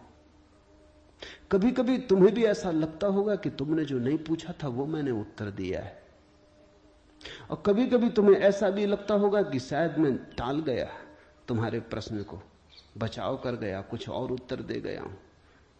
लेकिन सदा तुम्हारी भीतरी जरूरत ज्यादा महत्वपूर्ण। तुम क्या पूछते हो ये उतना महत्वपूर्ण नहीं, क्योंकि तुम्हें खुद ही ठीक पता नहीं तुम क्या पूछते हो, क्यों पूछते हो। उत्तर वही दिया जाता है जिसकी तुम्हें जरूरत है। तुम्हारे पूछने से कुछ तय नहीं होता। देखा होगा अष्टावक्र ने ज्ञानी तो नहीं है जनक, अज्ञानी है फिर क्या? अज्ञानी भी नहीं, क्योंकि अज्ञानी तो अकड़ा से भरा होता है। अज्ञानी तो झुकना जानता ही नहीं। ये तो मुझ 12 साल की उम्र के लड़के के पैरों में झुक गया, साष्टांग दंडवत की। ये अज्ञानी के लिए असंभव है। अज्ञानी तो समझता है कि मैं जानता ही हूं, मुझे कौन समझाएगा। अज्ञानी अगर कभी पूछता भी है तो तुम्हें गलत सिद्ध करने को पूछता है, क्योंकि अज्ञानी तो ये मान के चलता है कि पता तो मुझे है ही, देखें इनको भी पता है या नहीं। अज्ञानी परीक्षा के लिए पूछता है। नहीं, इसकी आंखें जनक की तो बड़ी निर्मल है। मुझ 12 साल के अनजान अपरिचित लड़के को सम्राट होते हुए भी इसने कहा, एतत् मम ब्रूहि प्रभो, हे प्रभु मुझे समझा के कहें। नहीं, ये विनयशील है, अज्ञानी तो नहीं। मूढ़ है क्या फिर? मूढ़ तो पूछते ही नहीं। मूढ़ों को तो पता ही नहीं कि जीवन में कोई समस्या है। मूढ़ और बुद्ध पुरुषों में एक समानता है। बुद्ध पुरुषों के लिए कोई समस्या नहीं रही, मूढ़ों के लिए अभी समस्या उठी ही नहीं। बुद्ध पुरुष समस्या के पार हो गए, मूढ़ अभी समस्या के बाहर है। मूढ़ तो इतना मूर्छित है, उसे कहां सवाल कथम ज्ञानम, मूढ़ पूछेगा कथम मुक्ति। मूढ़ पूछेगा कैसे होगा वैराग्य, मूढ़ पूछेगा असंभव। मूढ़ अगर पूछेगा भी तो पूछता है राग में सफलता कैसे मिलेगी। मूढ़ अगर पूछता भी है तो पूछता है संसार में और थोड़े ज्यादा दिन कैसे रहना हो जाए, मुक्ति नहीं। मूढ़ पूछता है बंधन सोने के कैसे बने, बंधन में हीरे जवाहरात कैसे जड़े। मूढ़ पूछता भी है तो ऐसी बातें पूछता है। ज्ञान, मूढ़ तो मानता ही नहीं कि ज्ञान हो सकता है, वो तो संभावना को स्वीकार नहीं करता। वो तो कहता कैसा ज्ञान। मूढ़ तो पशुवत जीता है। नहीं, ये जनक मूढ़ भी नहीं है, मुमुक्षु है। मुमुक्षु शब्द समझना जरूरी है। मोक्ष की आकांक्षा, मुमुक्षा। अभी मोक्ष के पास नहीं पहुंचा, ज्ञानी नहीं है। मोक्ष के प्रति पीठ करके नहीं खड़ा, मूढ़ नहीं है। मोक्ष के संबंध में कोई धारणाएं पकड़ के नहीं बैठा, अज्ञानी भी नहीं है, मुमुक्षु है। मुमुक्षु का अर्थ है सरल है इसकी जिज्ञासा। न मूढ़ता से अपवित्र हो रही है, न अज्ञानपूर्ण धारणाओं से विकृत हो रही है। शुद्ध है इसकी जिज्ञासा, सरल चित्त से पूछा है। अष्टावक्र ने कहा, हे प्रिय, यदि तू मुक्ति को चाहता है तो विषयों को विष के समान छोड़ दे और क्षमा, आर्जव, दया, संतोष और सत्य को अमृत के समान सेवन कर। मुक्ति मिच्छसि चेतात विषयान विस्वत्यज। शब्द विषय बड़ा बहुमूल्य है, वो विष से ही बना है। विष का अर्थ होता है जिसे खाने से आदमी मर जाए।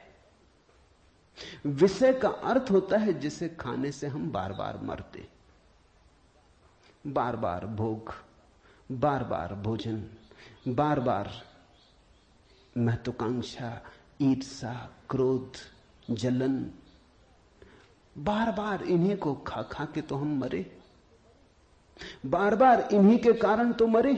अब तक हमने जीवन में जीवन कहां जाना, मरने को ही जाना है।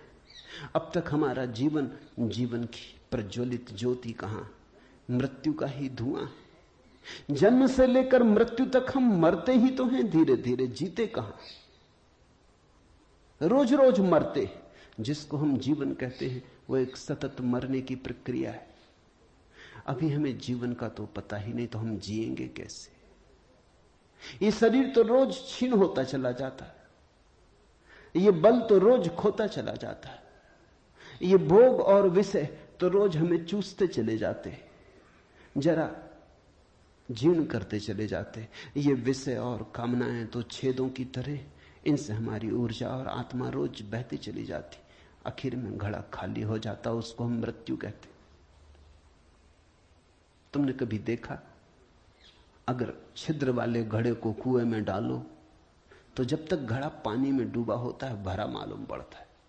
उठाओ पानी के ऊपर, खींचो रस्सी, बस खाली होना शुरू हुआ। जोर का शोरगुल होता है, उसी को तुम जीवन कहते हो। जलधारें गिरने लगती, उसी को तुम जीवन कहते हो। और घड़ा जैसे जैसे पास आता है, हाथ के खाली होता चला जाता। जब हाथ में आता है तो खाली घड़ा, जल की एक बूंद भी नहीं। ऐसा ही हमारा जीवन है। बच्चा पैदा नहीं हुआ, भरा मालूम होता है। पैदा हुआ कि खाली होना शुरू हुआ। जन्म का पहला दिन मृत्यु का पहला दिन है, खाली होने लगा। एक दिन मरा, 2 दिन मरा, 3 दिन मरा। जिनको तुम जन्मदिन कहते हो अच्छा हो, मृत्यु दिन कहो तो ज्यादा सत्यतर होगा।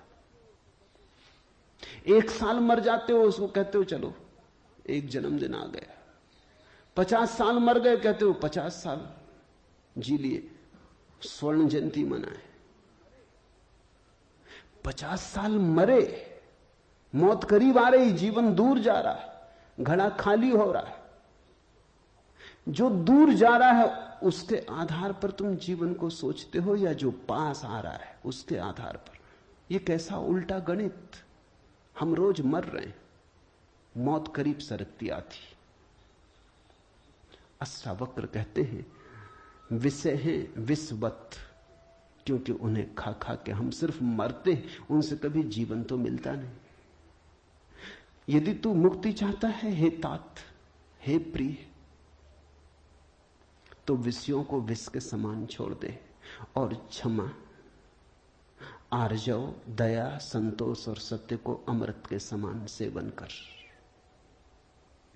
अमृत का अर्थ होता है जिससे जीवन मिले, जिससे अमृतत्व मिले, जिससे उसका पता चले जो फिर कभी नहीं मरेगा। तो क्षमा, क्रोध विष है, क्षमा अमृत है। आर्जव, कुटिलता विष है, सीधा सरलपन आर्जव अमृत है। दया, कठोरता, क्रूरता विष है, दया करुणा अमृत है। संतोष, असंतोष का कीड़ा खाए चला जाता। असंतोष का कीड़ा हृदय में कैंसर की तरह फैलता चला जाता है, विष को फैलाए चले जाता है। संतोष, जो है उससे तृप्ति, जो नहीं है उसकी आकांक्षा नहीं, जो है वो काफी से ज्यादा है, वो है ही काफी से ज्यादा। आंख खोलो जरा देखो, संतोष कोई थोपना नहीं है ऊपर जीवन को। जरा गौर से देखो, तुम्हें जो मिला है वो तुम्हारी जरूरत से सदा ज्यादा है। तुम्हें जो चाहिए वो मिलता ही रहा है। तुमने जो चाहा है वो सदा मिल गया है। तुमने दुख चाहा है तो दुख मिल गया है, तुमने सुख चाहा है तो सुख मिल गया है, तुमने गलत चाहा तो गलत मिल गया है। तुम्हारी चाह ने तुम्हारे जीवन को रचा है। चाह बीज है, फिर जीवन उसकी फसल है। जन्मों जन्मों में जो तुम चाहते रहे हो वही तुम्हें मिलता रहा है। कई बार तुम सोचते हो हम कुछ और चाह रहे हैं, जब मिलता है तो कुछ और मिलता है। तो तुम्हारे चाहने में भूल नहीं हुई है, सिर्फ तुमने चाहने के लिए गलत शब्द चुन लिया था। जैसे तुम चाहते हो सफलता, मिलती है विफलता, तुम कहते हो विफलता मिल रही, चाही तो सफलता थी। लेकिन जिसने सफलता चाही उसने विफलता को स्वीकार कर ही लिया। वो विफलता से भीतर डर ही गया है। विफलता के कारण ही तो सफलता चाह रहा है, और जब जब सफलता चाहेगा तब तक विफलता का ख्याल आएगा। विफलता का ख्याल भी मजबूत होता चला जाएगा। सफलता तो कभी मिलेगी, लेकिन रास्ते पर यात्रा तो विफलता में ही बीतेगी। विफलता का भाव संघरीभूत होगा, वो इतना संघरीभूत हो जाएगा कि वही एक दिन प्रकट हो जाएगा। तब तुम कहते हो कि हमने तो सफलता चाही थी, लेकिन सफलता के चाहने में तुमने विफलता को चाह लिया। लाओजू ने कहा है सफलता चाहिए विफलता मिलेगी। अगर सचमुच सफलता चाहिए हो, सफलता चाहना ही मत, फिर तुम्हें कोई विफल नहीं कर सकता। तुम कहते हो हमने सम्मान चाहा था, अपमान मिल रहा है। सम्मान चाहता ही वही व्यक्ति है जिसका अपने प्रति कोई सम्मान नहीं, वही तो दूसरों से सम्मान चाहता है। अपने प्रति जिसका अपमान है वही तो दूसरों से अपने अपमान को भर लेना चाहता है, ढांक लेना चाहता है। सम्मान की आकांक्षा इस बात की खबर है कि तुम अपने भीतर अपमानित अनुभव कर रहे हो। तुम्हें अनुभव हो रहा है कि मैं कुछ भी नहीं हूं, दूसरे मुझे कुछ बना दे, सिंहासन पे बिठा दे, फताकाएं फहरा दे, झंडे उठा ले मेरे नाम के, दूसरे कुछ कर दे। तुम भिखमंगे हो। तुमने अपना अपमान तो खुद कर लिया जब तुमने सम्मान चाहा, और यह अपमान गहन होता जाएगा। लाओसू कहता है मेरा कोई अपमान नहीं कर सकता, क्योंकि मैं सम्मान चाहता ही नहीं। यह सम्मान को पा लेना है। लाओजू कहता है मुझे कोई हरा नहीं सकता, क्योंकि जीत की हमने बात ही छोड़ दी, अब हराओगे कैसे? तुम उसी को हरा सकते हो जो जीतना चाहता है। अब ये जरा उलझा हुआ हिसाब है। इस दुनिया में सम्मान उन्हें मिलता है जिन्होंने सम्मान नहीं चाहा, सफलता उन्हें मिलती है जिन्होंने सफलता नहीं चाही। क्योंकि जिन्होंने सफलता नहीं चाही उन्होंने तो स्वीकार ही कर लिया कि सफल तो हम हैं ही, अब और चाहना क्या है। सम्मान तो हमारे भीतर आत्मा का है ही, अब और चाहना क्या है। परमात्मा ने सम्मान दे दिया तुम्हें पैदा करके, अब और किसका सम्मान चाहते हो? परमात्मा ने तुम्हें काफी गौरव दे दिया, जीवन दिया, यह सौभाग्य दिया कि आंख खोलो देखो हरे वृक्षों को, फूलों को, पक्षियों को, कान दिए सुनो संगीत को, जलप्रपात के मरमर को, बोध दिया कि बुद्ध हो सको। अब और क्या चाहते हो? सम्मानित तो तुम हो गए, परमात्मा ने तुम्हें प्रमाण पत्र दिया। तुम भिखारी की तरह किन से प्रमाण पत्र मांग रहे हो? उनसे जो तुमसे प्रमाण पत्र मांग रहे। ये बड़ा मजेदार मामला है। दो भिखारी एक दूसरे के सामने खड़े भीख मांग रहे। ये भीख मिलेगी कैसे? दोनों भिखारी। तुम किससे सम्मान मांग रहे हो? किसके सामने खड़े हो?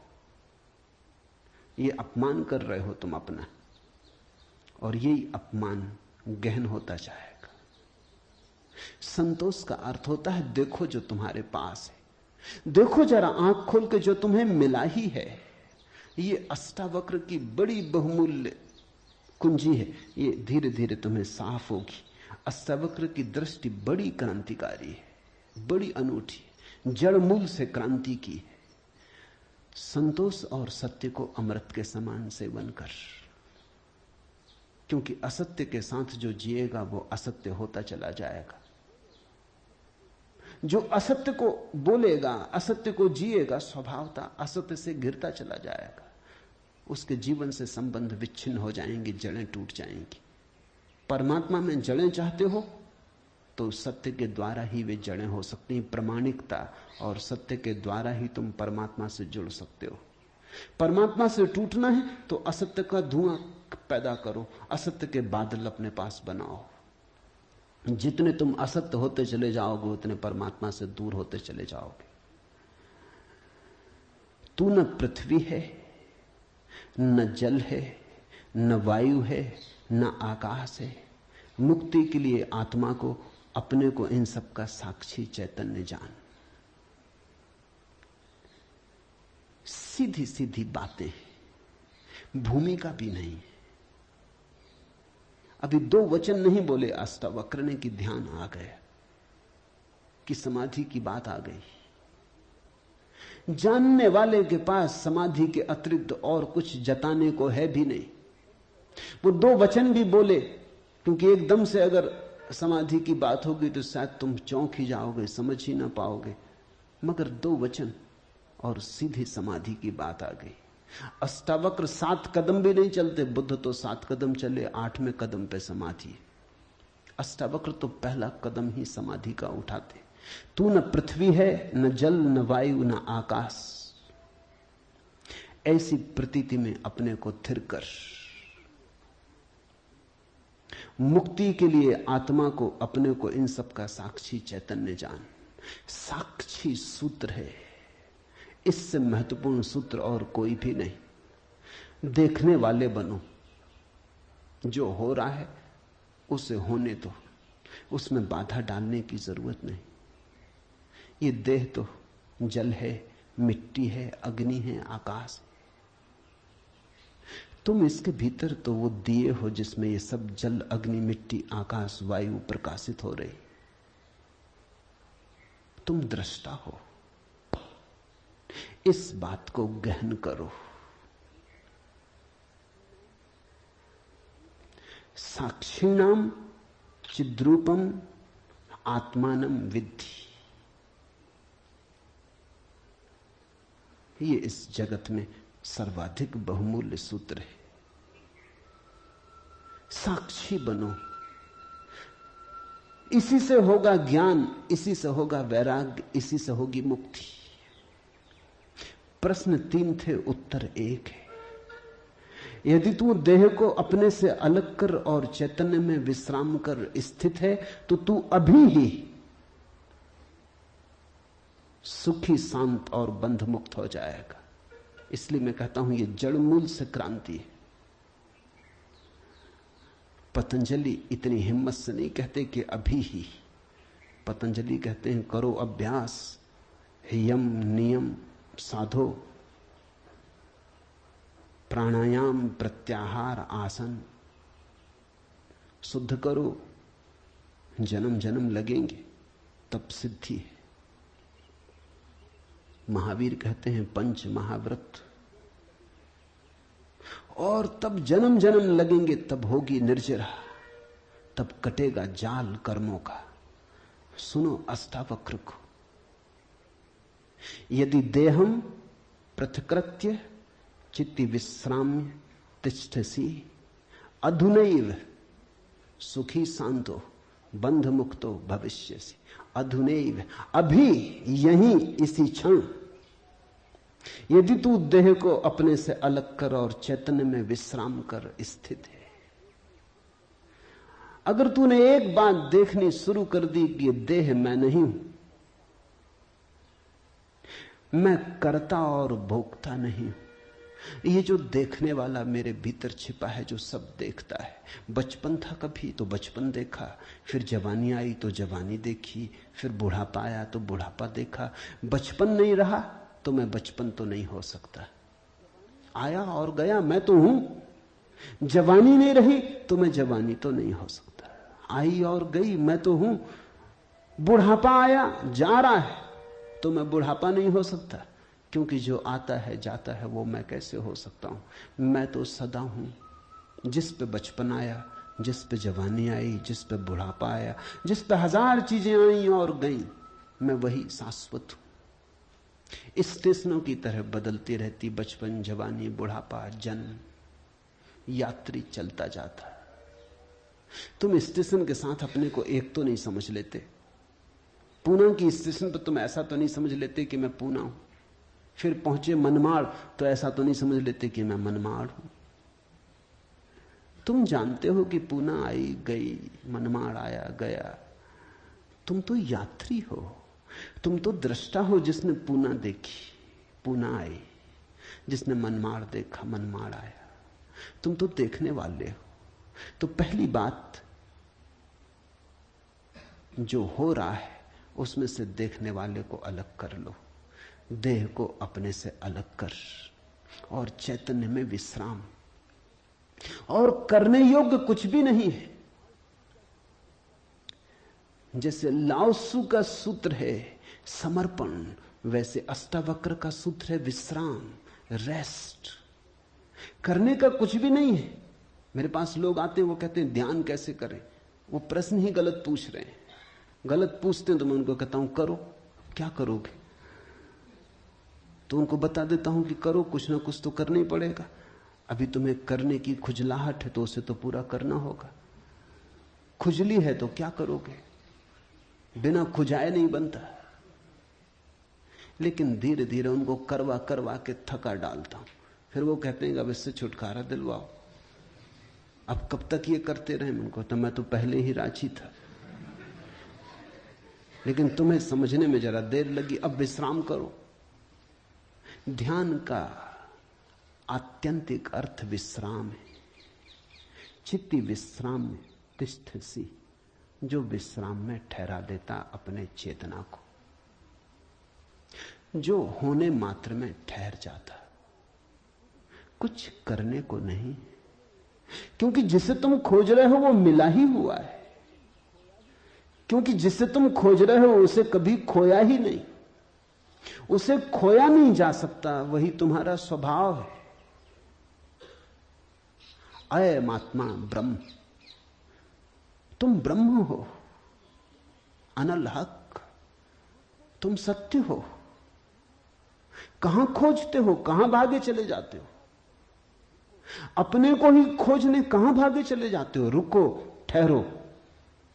परमात्मा दौड़ने से नहीं मिलता, क्योंकि परमात्मा दौड़ने वाले में छिपा है। परमात्मा कुछ करने से नहीं मिलता, क्योंकि परमात्मा करने वाले में छिपा है। परमात्मा के होने के लिए कुछ करने की जरूरत ही नहीं, तुम हो ही। इसलिए अष्टावक्र कहते हैं चित्ती विश्राम में विश्राम करो, ढीले छोड़ो अपने को, ये तनाव छोड़ो। कहां जाते? कहीं जाने को नहीं, कहीं पहुंचने को नहीं।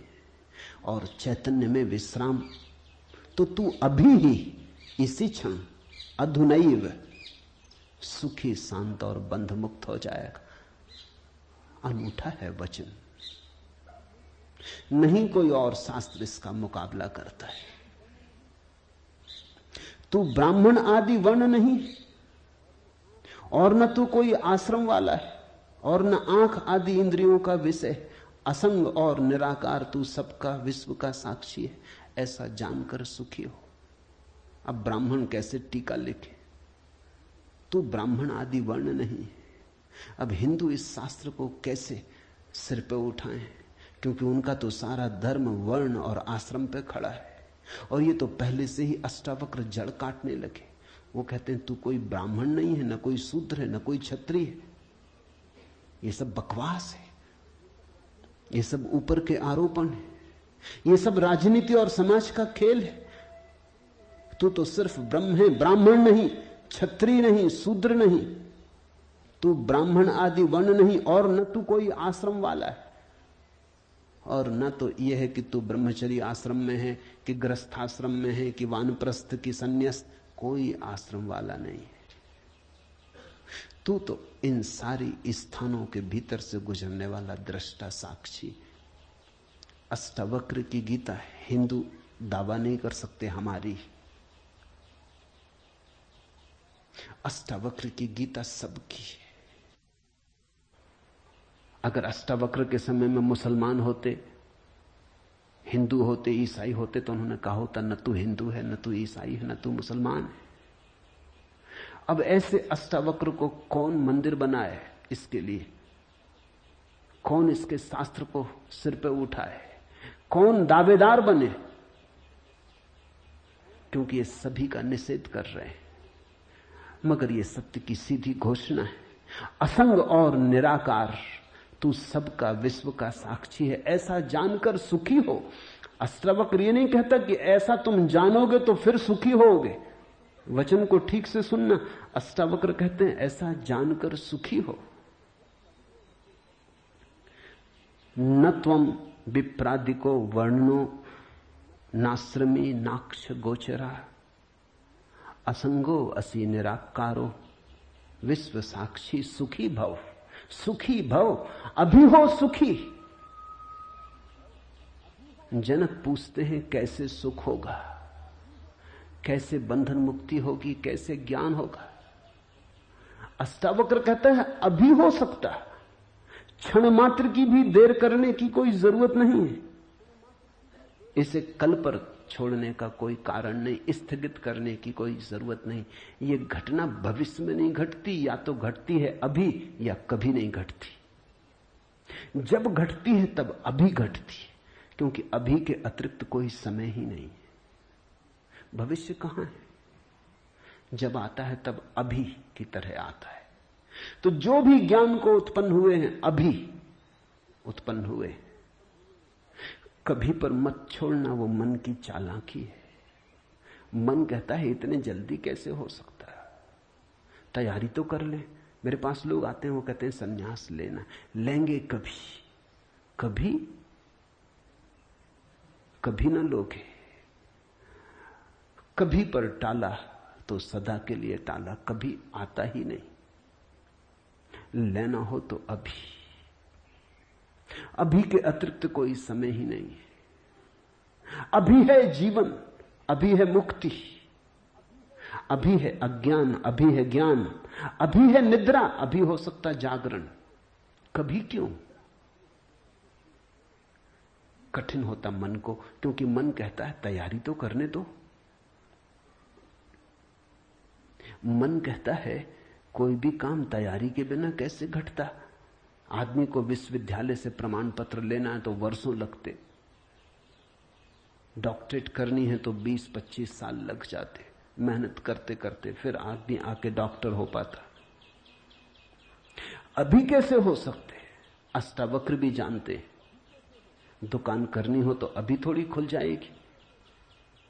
इकट्ठा करना पड़े, आयोजन करना पड़े, सामान लाना पड़े, दुकान बनानी पड़े, ग्राहक खोजने पड़े, विज्ञापन भेजना पड़े, वर्षों लगते हैं। इस जगत में कोई भी चीज अभी तो घटती नहीं, क्रम से घटती है। ठीक है, अष्टावक्र भी जानते हैं, मैं भी जानता हूं, लेकिन एक घटना यहां ऐसी है जो अभी घटती है, वो परमात्मा है। वो तुम्हारी दुकान नहीं, न तुम्हारा परीक्षालय, न तुम्हारा विश्वविद्यालय। परमात्मा क्रम से नहीं घटता, परमात्मा घट ही चुका है। आंख भर खोलने की बात है, सूरज निकल ही चुका है। सूरज तुम्हारे आंख के लिए नहीं रुका है कि तुम जब आंख खोलोगे तब निकलेगा। सूरज निकल ही चुका है, प्रकाश सब तरफ भरा ही है, अहिर्निश गूंज रहा उसका नाद,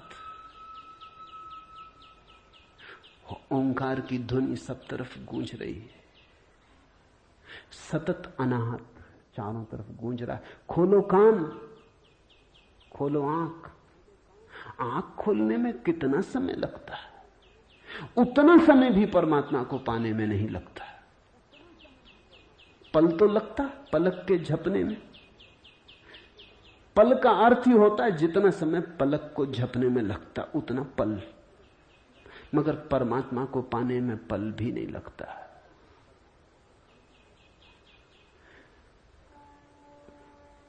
विश्व साक्षी असंगो वसी निराकारो सुखी भव।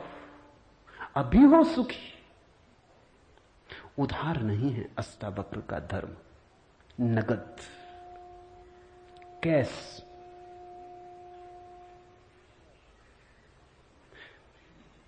हे व्यापक, धर्म और अधर्म, सुख और दुख मन के।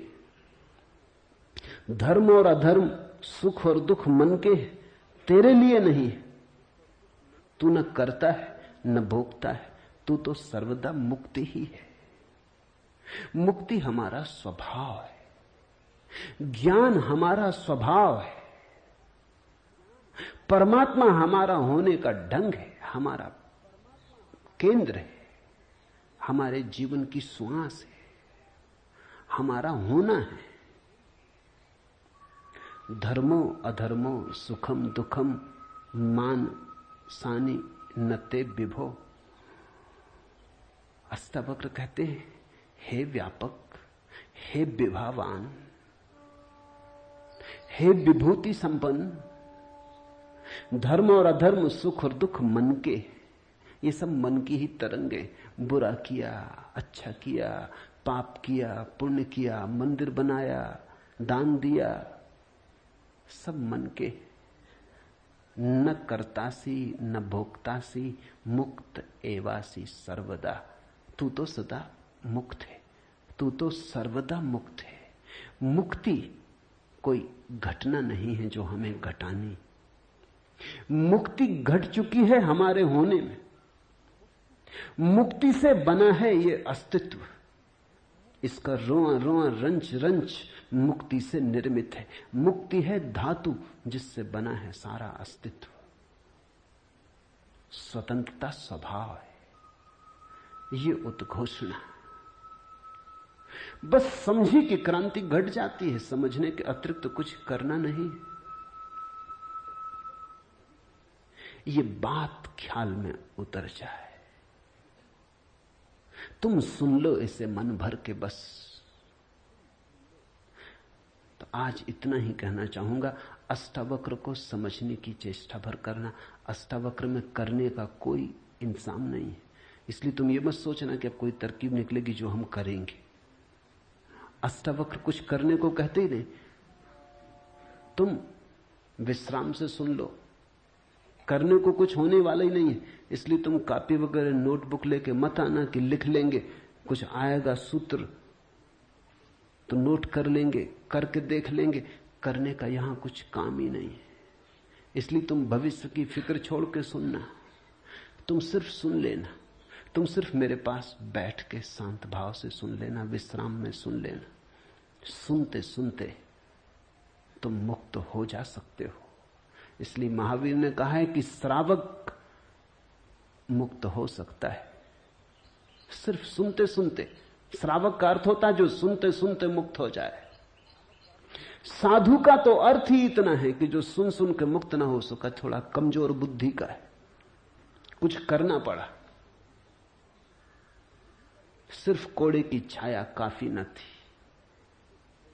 घोड़ा जरा कुजात है, कोड़ा फटकारा तब थोड़ा चला, या मारा तो थोड़ा चला। छाया काफी है। तुम सुन लेना, कोड़े की छाया दिखाई पड़ जाएगी। तो अष्टावक्र के साथ एक बात स्मरण रखना, कुछ करने को नहीं है, इसलिए तुम आनंद भाव से सुन सकते हो। इसमें से कुछ निकालना नहीं है कि फिर करके देखेंगे। जो घटेगा वो सुनने में घटेगा। सम्यक श्रवण सूत्र है। अधुनैव सुखी शांतो बंध मुक्तो भविष्य।